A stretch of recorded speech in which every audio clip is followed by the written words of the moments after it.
Why is relocating so hard, especially when it's what we wanted to do in the first place? Today, I'll tell you why, and be sure to stick around until the end of the video because I want to tell you something that should leave you feeling pretty damn good about yourself. If you don't know me, my name is Trevor Brown. I'm a licensed therapist. I work with expats and global nomads to cultivate emotional resilience and foster deep connections.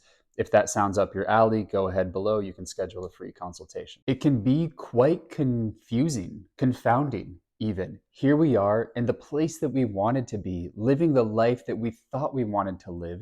And instead of feeling constant gratitude and joy and enthusiasm, although of course we have those too, we're confronted with feelings that we didn't expect, feelings that we were hoping to actually maybe get away from, feelings like anxiety, stress, maybe depression, loneliness, boredom, even. Why is that the case? At the end of the day, even though human beings are incredibly adaptable, more fundamentally, we're drawn to the familiar, to the predictable, to the routine, to the patterned, to the known. So even when we want change, we're still, at least on some level, unconsciously going to resist that change and going to try our best to cling to the old. So there's a little bit of an internal conflict that's going on, and that's part of what's generating some of the stress and anxiety, is this genuine desire for new and novel growth and change, but it's coming face to face with a deeper internal drive for comfort and safety and familiarity. So you made a big outward change. You left your old place and you went deep into the unknown and you went to a new place, yet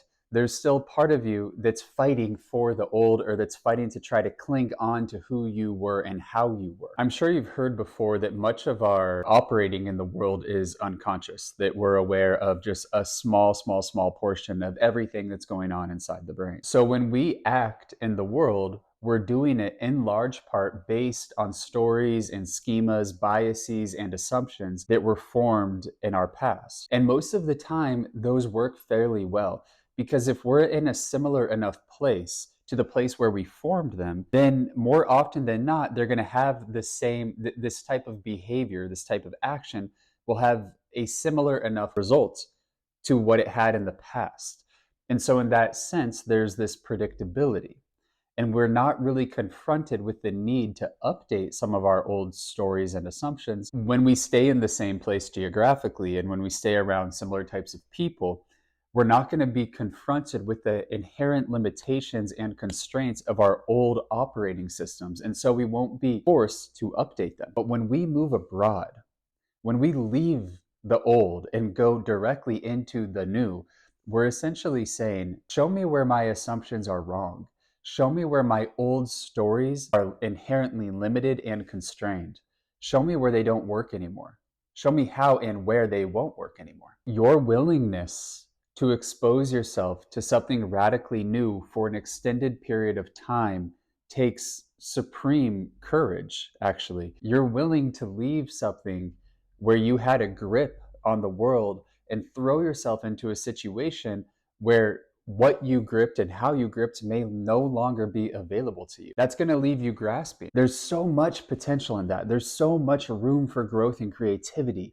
But when the tried and true is no longer relevant, then we're also going to be met with anxiety, depression, distress, psychological chaos, and torment. We think that because we're in the place we wanted, maybe doing the thing we wanted, that we shouldn't be having these difficult feelings, that we should only be having the positive ones. In short, we think that because we wanted it, it should be easy. But I don't think that that's the way that life works. Think about anything that you've ever wanted. Did it ever end up at least totally 100% easy all of the time? Of course not. Maybe you wanted to get into a really good university and then you were stressed out of your mind. Maybe you wanted to get into a relationship and you did, but then there were moments of difficulty in the relationship. I don't think that it's fair to assume or to conclude that because current circumstances are challenging and difficult, that that necessarily means that you made the wrong choice or that it's not what you really wanted or that you need to leave. Carl Jung said that our ruling ideas, and our ruling ideas, it's just a different term for what we've been talking about, the unconscious stories and assumptions, etc. He said that our ruling ideas are in need of constant alteration and revision. if we are to effectively adapt to the changing internal and outer conditions of our reality. But most people, most of the time, will ignore, deny, and avoid the fact that their ruling ideas may no longer be as accurate and as helpful as they once were. But most likely not you, because you threw yourself into something totally new and totally unknown.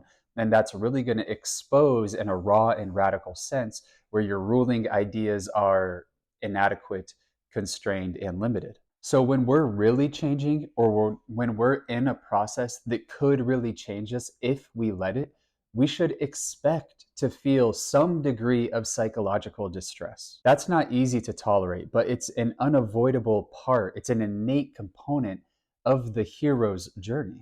And so that's what I want to stress today, is that you are on the hero's journey. You may become a hero, you may not, I don't know, but you've actively stepped onto the hero's journey because you've left the familiar and the known, and you've gone into the unknown and the unfamiliar.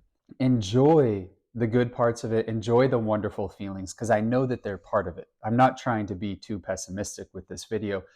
What I want to emphasize is that when you confront what I see as inevitable psychological hardship, don't take that as a sign that you've done the wrong thing or that you're on the wrong path.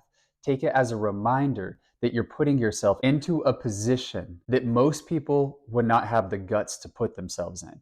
And this position will expose you, but that exposure is precisely the thing that all of us need if we're really to grow beyond who we currently are and always have been. In a sense, your stress and your anxiety, your loneliness and your depression, it can all serve as a reminder that you're doing something real, something worthy, something valuable, something worth it. So yes, relocating is hard.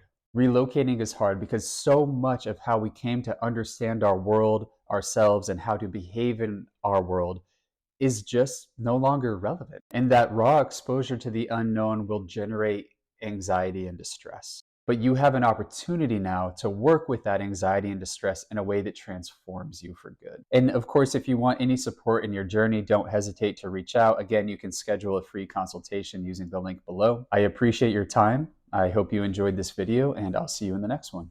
Thank you very much.